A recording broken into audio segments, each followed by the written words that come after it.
to the Web3 Prof Podcast. Good morning and good afternoon, everyone. I'm here with George Selgin, who is a Senior Fellow and Director Emeritus of the Center for Monetary and Financial Alternatives at the Cato Institute. And George is also Professor Emeritus of Economics at the University of Georgia. And that there is a mouthful, George, but it's great to be with you here today. Oh, thank you, Jared. I'm very glad to be on the show. So, George, I'd like to just start off with maybe getting an understanding of a little bit of your story, how you became interested in the field that you're in, and how that maybe led you into some of the ideas that you might have around Bitcoin.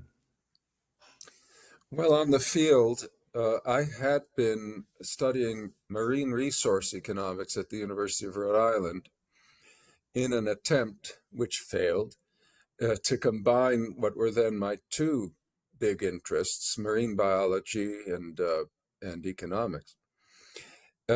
So while I'm doing that and getting bored by the classes I'm taking, inflation is raging because it's 1980. And I become increasingly interested in why that is happening. I started to read very aggressively in the university library, took out shelves of books on money and inflation, and became more and more interested in that subject. And then one of the books I read was Hayek's pamphlet on denationalization of money. And that got me hooked. I wasn't necessarily won over by Hayek's thesis, but I was sure intrigued by it. And to make a long story short, I ended up switching gears. I quit the University of Rhode Island program I'd been in and signed up for the NYU program because they had an active Austrian economics program as part of their PhD options. In the meantime, I got to know about Larry White and wrote to him. He is, of course, another free banker who had written or was writing at the time a dissertation on free banking in Britain and the Scottish banking system. And I wrote to him, having read a couple chapters from what was then his dissertation in progress. And I said, where are you going to go teach? Let me know when you decide, because I want to be your student. Well, he ended up getting a job at NYU. So we both showed up at the same time. And I've been pursuing my interest in monetary economics and in particular in how markets, free markets in money work. And ever since, and that's the short version of it. And how did that lead you into Bitcoin? At some point, my involvement in Bitcoin is kind of strange because in some ways I was involved early on, and in other ways I really wasn't that involved. In the 90s, there was this thing called the cypherpunk web. What did they call it at the newsletter, time? Right? It was a newsletter, but we had an online discussion group. Oh, the forum. Email forum, that's Yeah. the word.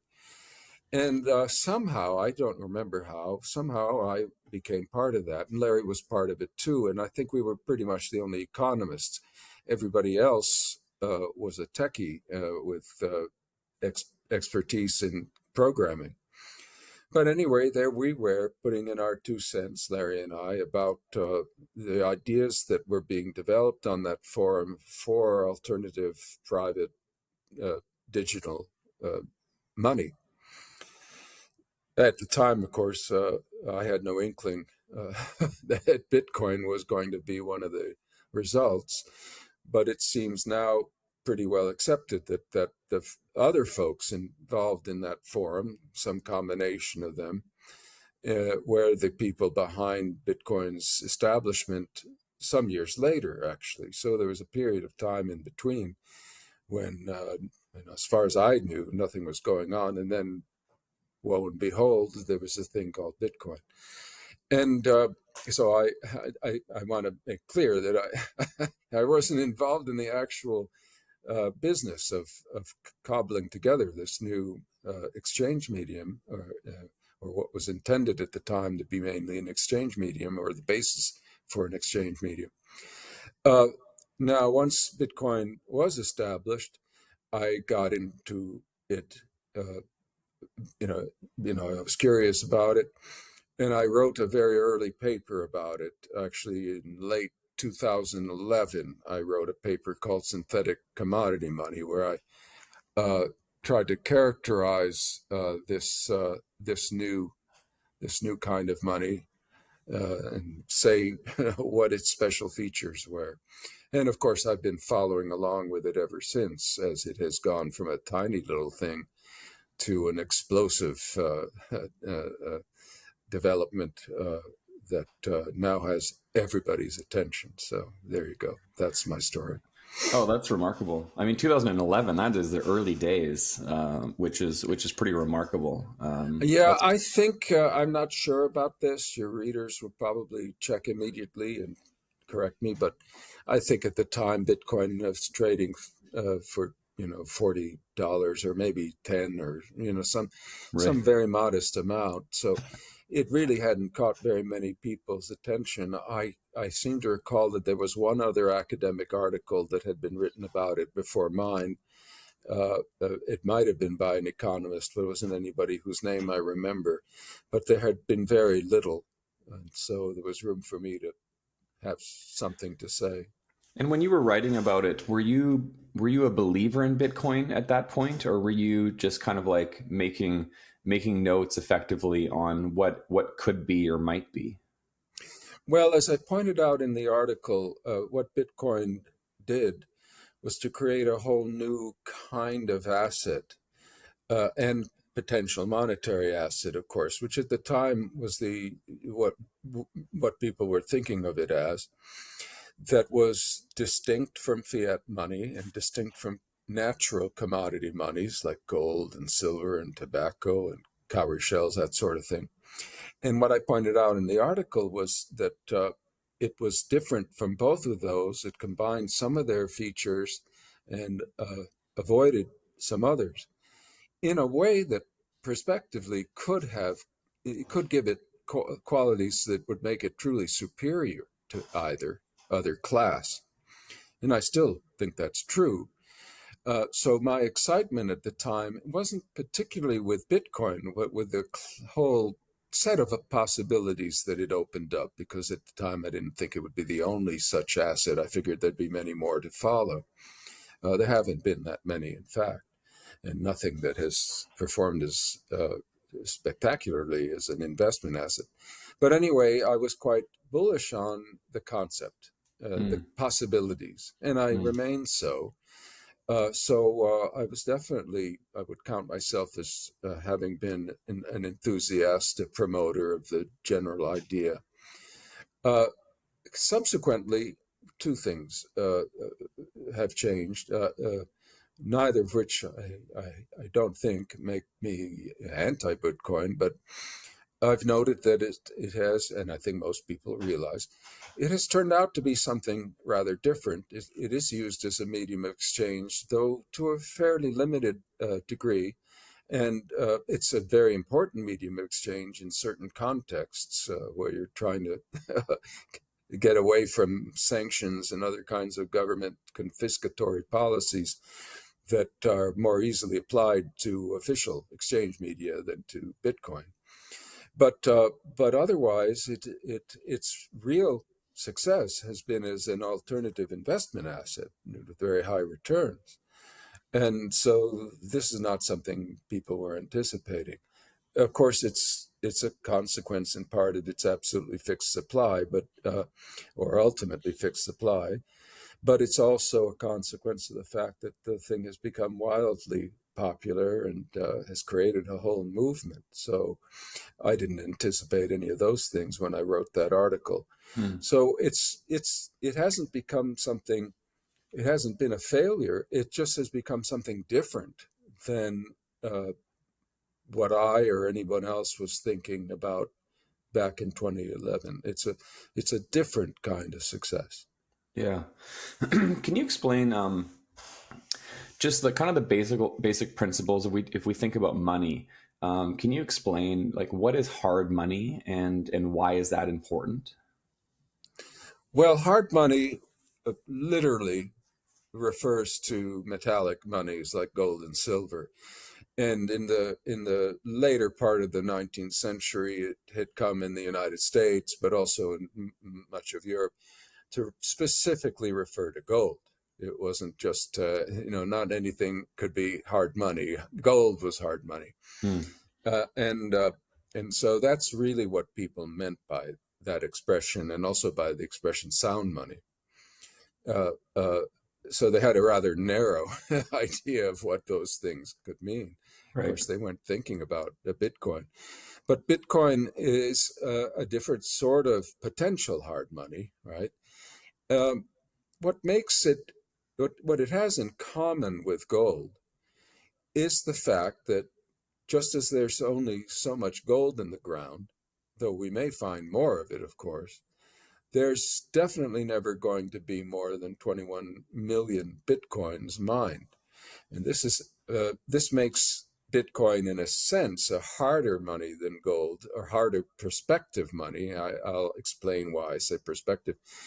Because with gold, you could always find out that there's more than you knew about. Whereas with Bitcoin, this 21 million figure is not going to change. Nobody's going to discover some more Bitcoin that we didn't know about, right? So in that sense, from a supply side point of view, Bitcoin has the ability to be the hardest money ever, harder than any naturally occurring commodity. Now, I say has the ability, is potentially, blah, blah, blah, because the use of Bitcoin, as I mentioned before, is so far quite limited. So it hasn't become a standard money anywhere, unless we look at some very small spaces like Bitcoin Beach or El Zante. Its use is limited but growing.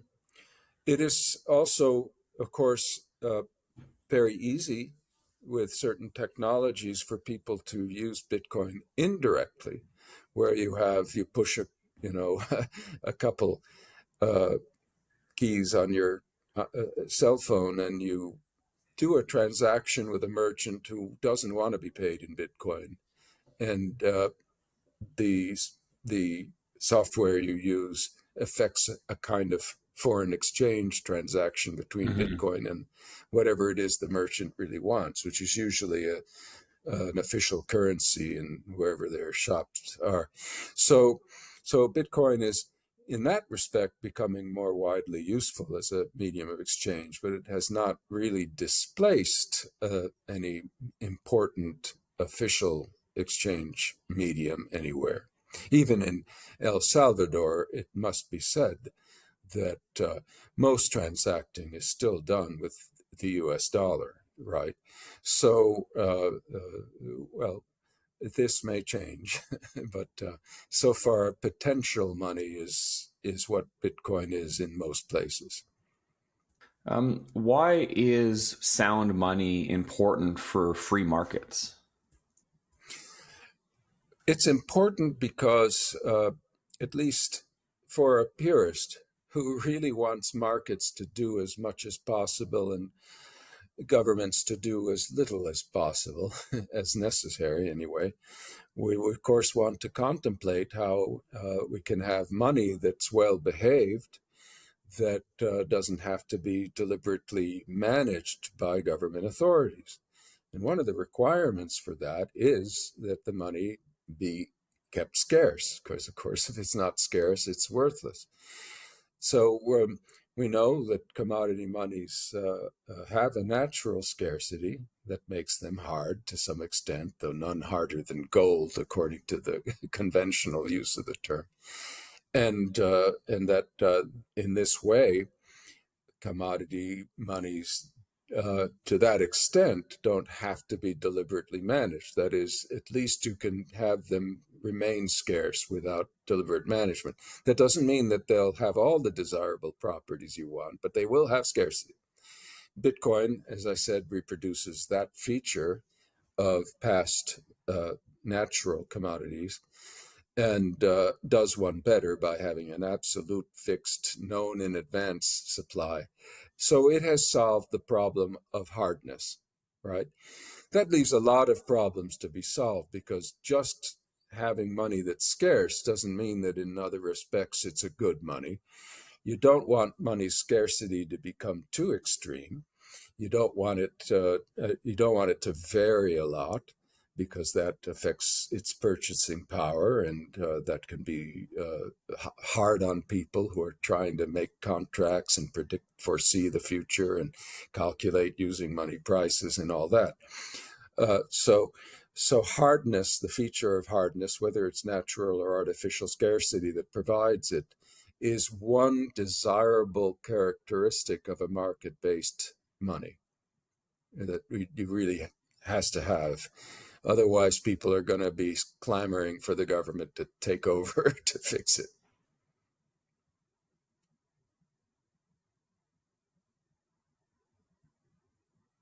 One thing that you commented on was Bitcoin is, I guess, potentially going to be used as a medium of exchange, but it's not in any meaningful way at this point. But Bitcoin being often compared to digital gold as a store of value, do you see this as a valid comparison, that Bitcoin is currently a store of value and always will be a store of value? And what are some fundamental differences that you might see between Bitcoin and gold in this scenario? Yeah, let me just step back a little bit, Jared, and say Bitcoin is a medium of exchange now. What it isn't is money in the sense of a standard medium of exchange. It's widely used. That's the most commonly used in any large economy or any significant economy. Right. Okay. But it is a medium of exchange, and it's a very important one in some for some uses. On the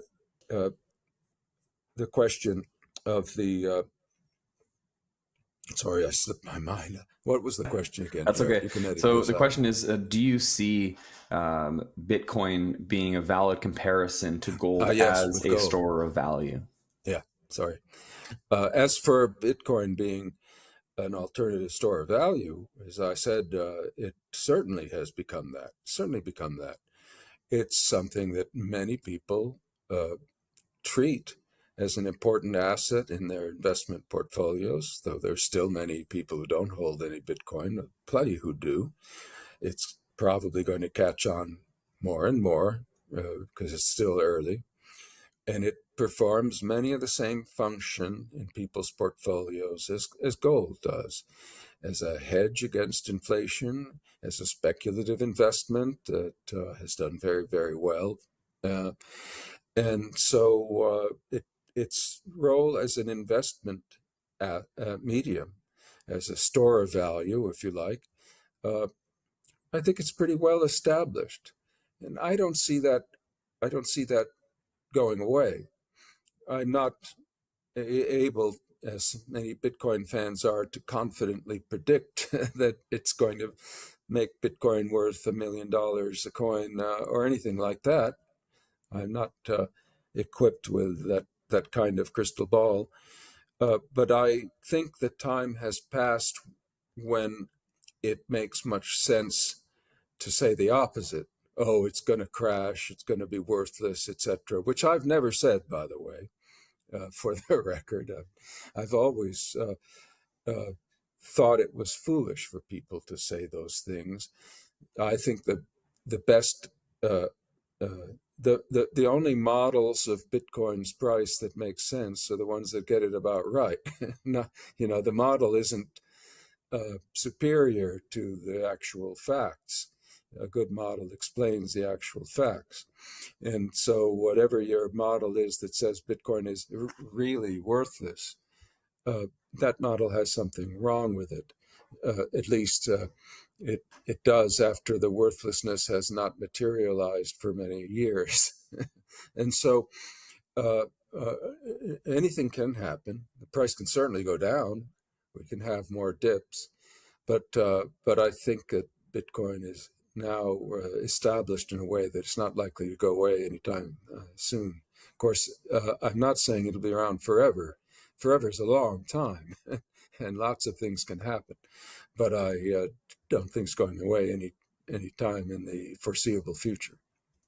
Do you think that Austrians and libertarians, like, do you think that von Mises and Hayek and maybe like Adam Smith, if Bitcoin was around when they were active, do you think that they would have been proponents of Bitcoin? Gosh, I don't know. That's a hard game to play, certainly I wouldn't pretend that I know what they would say. Let's just take Hayek as an example. I can speak from experience when I say it's not so easy to guess where these people will land when it comes to their reactions to different developments. Everybody knows, as I mentioned, Hayek was an advocate of choice in currency. He wrote the pamphlet, one of the things that I read at University of Rhode Island that got me started on my career. And yet, Hayek also, at the same time, was critical of free banking. He rejected it emphatically. He has another article written at the same time as denationalization of currency came out, where he says, "Oh no, we can't have banks issuing banknotes that are, substitutes for official paper currency. Oh, we can't have that. That's not going to work." And of course, my research and Larry's research says it did work pretty darn well in some cases. So, if I had not read anything about Hayek's writings on free banking, if it had been a modern development and you'd ask me now, what would Hayek think of it? I probably would say, oh, he'd like it. And I'd be wrong. And I can say the same thing about Adam Smith and Mises. You just never know how they will feel about something like Bitcoin. It's very hard to predict. Of course, all three of these authors like free markets. But let's take Smith. Smith wrote very eloquently about banking. He clearly recognized the advantages of Scotland's free banking system. But nowhere in The Wealth of Nations does he actually have a bad word to say about the Bank of England. He never even notices that it's a monopoly. And Smith was all about criticizing monopolies, but not that one.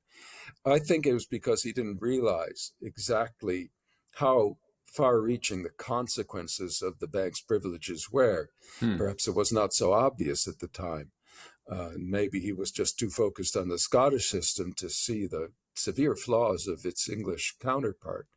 But that's another example of where if you had to guess what Smith had to say about the Bank of England, you'd have him assailing its monopoly privileges as undesirable interference with the workings of markets. But he never actually did that. So Interesting. Yeah. That's fascinating. If we look at Bitcoin's fixed supply, the 21 million Bitcoins that will ever be created, obviously, I guess this is unique monetary policy. How do you evaluate Bitcoin's effectiveness in fostering stability and trust compared to fiat currencies, which are obviously currently managed by central banks? Well, the good news is you don't have to worry about a vast overissuance of Bitcoin. That is completely ruled out. That's the good news. The bad news is that you have to worry with a fixed quantity of Bitcoin. You have to worry about how growth in the demand for money balances would be accommodated or handled with a Bitcoin standard if one actually existed. So this is in a world where prices are set in Bitcoin and people are paid in Bitcoin, wages, all incomes are Bitcoin incomes.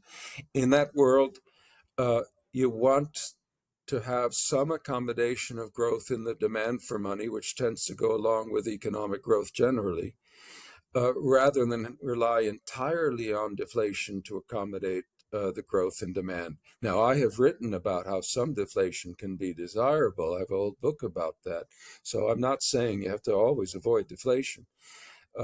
But what you do want to avoid is shrinking earnings. you don't want to have a situation where, because people are holding on to money and no more is being created, where the income flows start drying up. So firms are not earning the revenues they need to recover their costs. People are not earning the income they need to pay their mortgages and other debts and so on.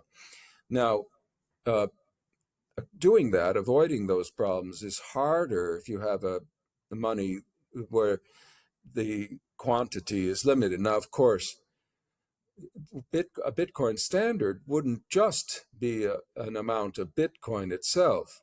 As the original people involved in Bitcoin's development, including some of those cypherpunks I was talking about before, they always thought of Bitcoin as what economists call a base money, right? Bitcoiners would call it a layer one money, but it's the same concept. So it's meant to go hand in hand with some kind of second layer. And that second layer can, in principle, grow independently of the first layer. So you can have 21 million Bitcoins and it never expands. And yet the amount of second layer substitutes that can accommodate Bitcoin payments, that can make them possible, that can be elastic, that can grow. In theory, it can grow enough so that the fixed quantity of first layer Bitcoin doesn't impede exchange, doesn't cause depressions or recessions and so on. But whether that works well or not is all a matter of just how the second layer system is designed, what features it has. And it's possible it could work well. It's possible that it wouldn't do the job. And I think it's too early to say. Are you explaining an experience? Just so I understand, are you suggesting that this layer 2 would be similar to gold-backed fiat, but it would be like paper money backed by Bitcoin? Is that what you mean by it? I think gold-backed fiat is a bit of an oxymoron. I think you mean fractional reserve banking with gold. Yes. Which is different. Fiat is in convertible paper money, in convertible standard, which is what we have now. So yes, it's analogous to that. Now, Hal Finney saw what he envisioned was a free banking system where Bitcoin was the base money. So his second layer was just a banking system, which was a fractional reserve banking system built on a Bitcoin standard. It's not really a high-tech layer. It wasn't Lightning or anything like that. But the point is that it doesn't have to be a plain vanilla banking system that is creating the second layer. It doesn't have to be Bitcoin deposit balances and Bitcoin fractionally backed paper currency. It can be something much more sophisticated, like the Lightning Network, and it could be a combination of these things that make up the overall Bitcoin monetary system second layer.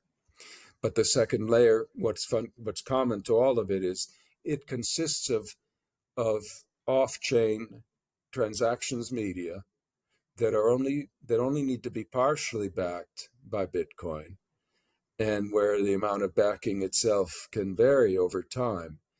That means that in principle, your second layer can grow independently of your first layer, which we know with the Bitcoin standard doesn't grow at all, and after the 21 million mark, or as you approach it. And that's what I have in mind. So, in its basics, it is a kind of fractional reserve setup, but it can be technologically much more sophisticated than the fractional reserve setups that we are familiar with from history. One thing you mentioned was if there is so much scarcity in the currency that there's a concern that people hold on to it and they don't spend it, causing economic challenges. Now, is that a realistic concern? I mean, right now it seems like we are in the opposite situation with inflation. It encourages people to spend their money because it's worth less tomorrow than it is today. That's correct. And Bitcoin is currently in the opposite situation. You know, I don't want to spend my Bitcoin because I think it's going to be worth more tomorrow. So is it a realistic problem that we need to consider? I think it is. Unfortunately, I think it is. Just as you say, when when something is considered a poor store of value, people try to get rid of it and they try to hold it for limited lengths of time because their wealth will be eroding as they hold it to the extent that they do. On the other hand, if you've got an asset that's appreciating, and particularly if it's doing better than most other assets, you're reluctant to spend it.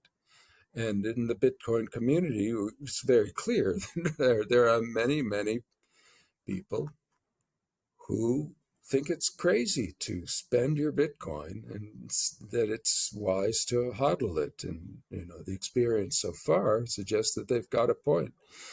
But unfortunately, if everybody's hodling and nobody's spending, you don't have a medium of exchange anymore. You certainly can't have a monetary standard when nobody is actually spending the stuff. So, or either on the first or the second layer, it doesn't really matter, right? You've got to have some spending, or you don't have any earnings. Not with that money anyway. So this is a problem. It's not a coincidence that if we look back at all the monies in history, we don't see the best stores of value around. We see things that were mediocre or even bad stores of value being used as money. And we see the exceptional stores of value being held on to. That doesn't mean that people don't occasionally hold or hoard money itself. In crises, they may, because despite not having long-run earning potential that's anything to write home about, they can still be relatively safe assets to accumulate. And they're very liquid, so in an emergency, you can easily dispose of them. That's the real appeal of monetary assets. But as stores of value, they're not very appealing. And the opposite is also true to some extent, that really good stores of value are not appealing choices, or can be bad choices as media of exchange because they raise the danger of deflation. So we were talking earlier about how, in principle, a good second layer system can allow for economic stability and accommodation of the demand for money, and specifically even with a fixed supply of first layer Bitcoin. But the more people want to hodl Bitcoin, the more unlikely it becomes that the second layer can fully accommodate that desire without some deflation, undesirable inflation taking place. Do you think that this is why, or this is part of the conversation, or should be part of the conversation around why Bitcoin hasn't taken off as a substantial medium of exchange, like we were talking about earlier? Uh, I have to waffle a little bit on my answer to that, because on the one hand, certainly if we're talking about whether Bitcoin's adoption as money is something that would work well, we need to consider these issues. These are very important issues. On the other hand, I don't think they have anything to do with the fact that Bitcoin hasn't become more widely used as a medium of exchange, more widely accepted, or why it isn't toppling one fiat money after another, right? Those facts have more to do with individuals' considerations and what they favor or don't favor, rather than with macroeconomic properties. Most of us make our choices about what to accept as money mainly by referring to what everybody else is accepting, so that once we get hold of it, we can go use it wherever we want to. And those network effects are of primary importance. But the more general point is that we make decisions about what to use as money based entirely on our own personal circumstances and considerations, not on what's good for the macroeconomy, right? But if we really want to know what makes a good money, we have to think about the macroeconomic consequences and not just what we would personally enjoy being able to use.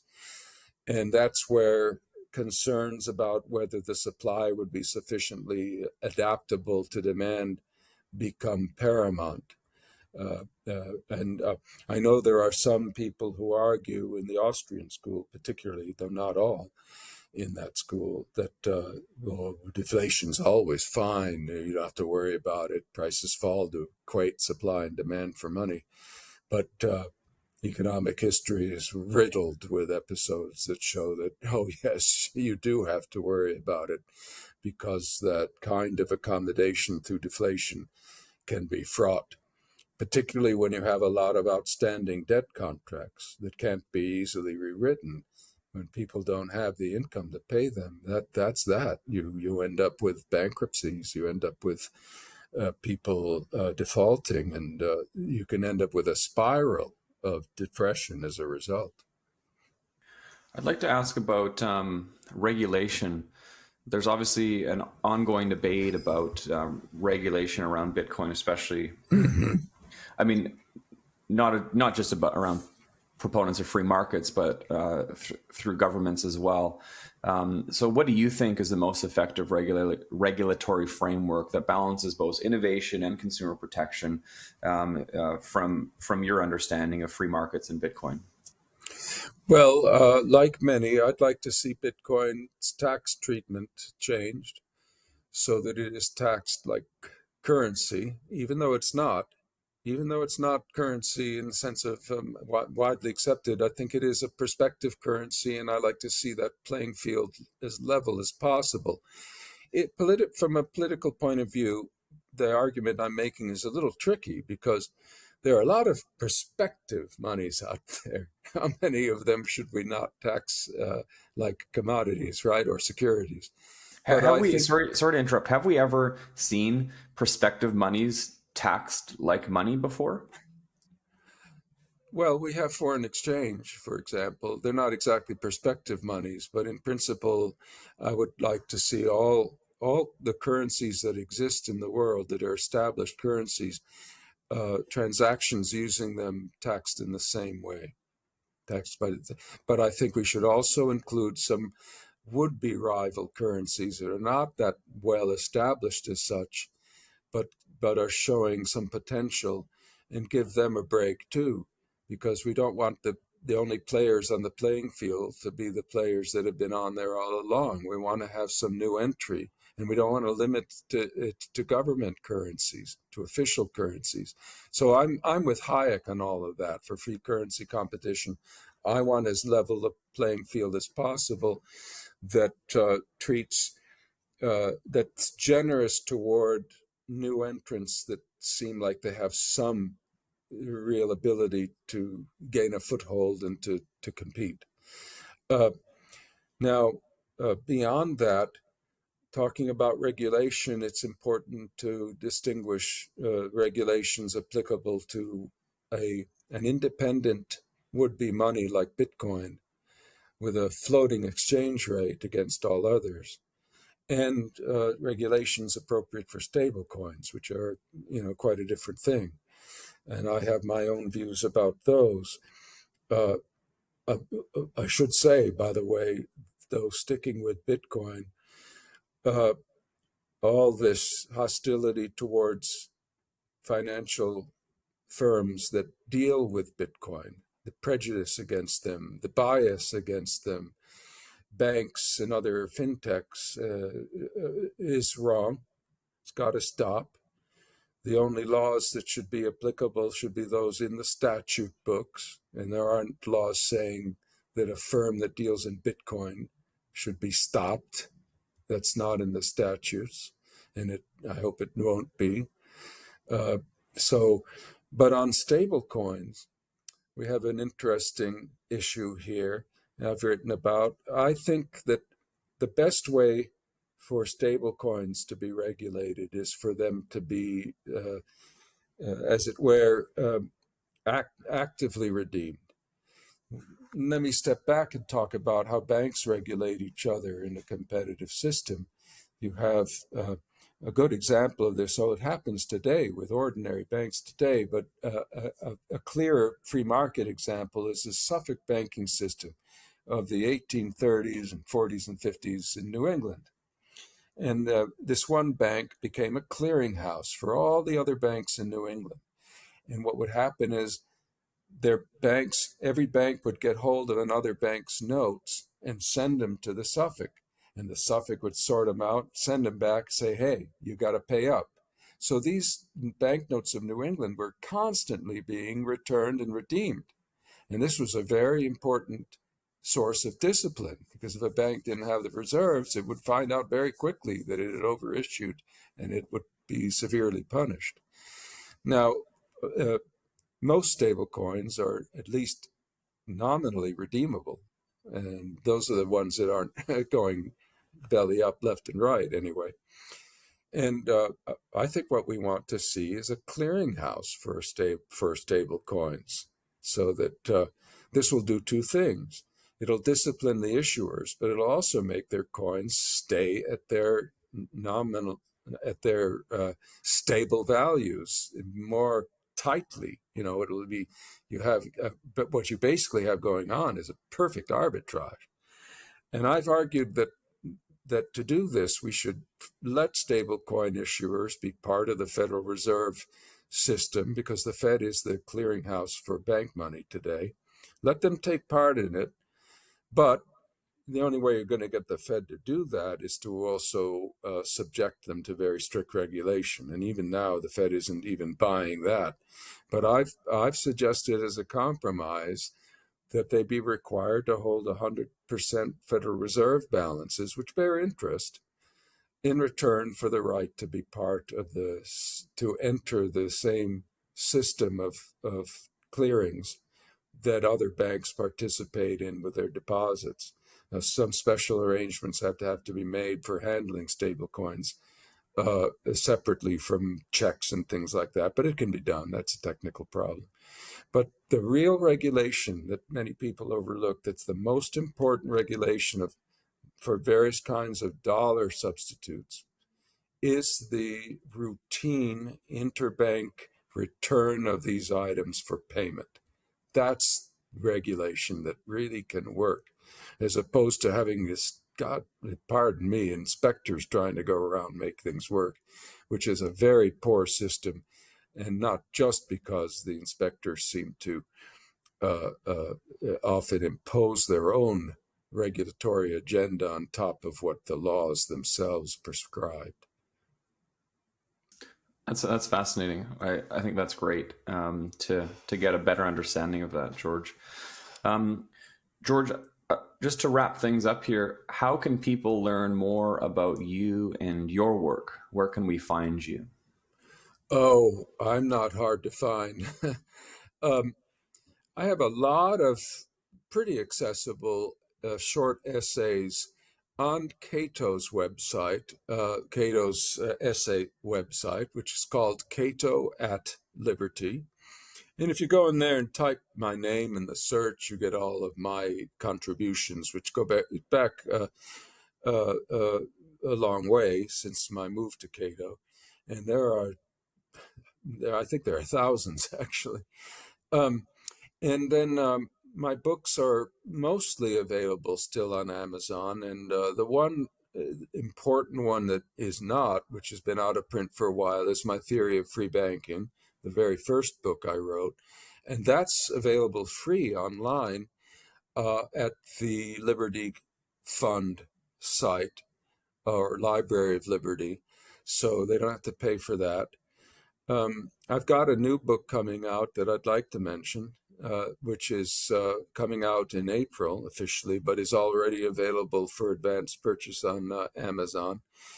And that's called False Dawn, the New Deal and the Promise of Recovery, 1933 to 1947.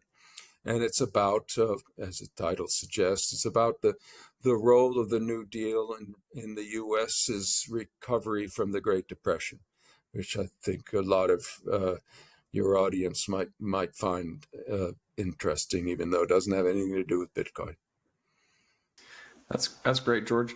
I really appreciate you spending some time with me today and explaining some of these important economic principles. I've certainly learned a lot, and I'm sure that everybody listening has as well. Thanks so much, George. Thank you, Jared. It's been my pleasure.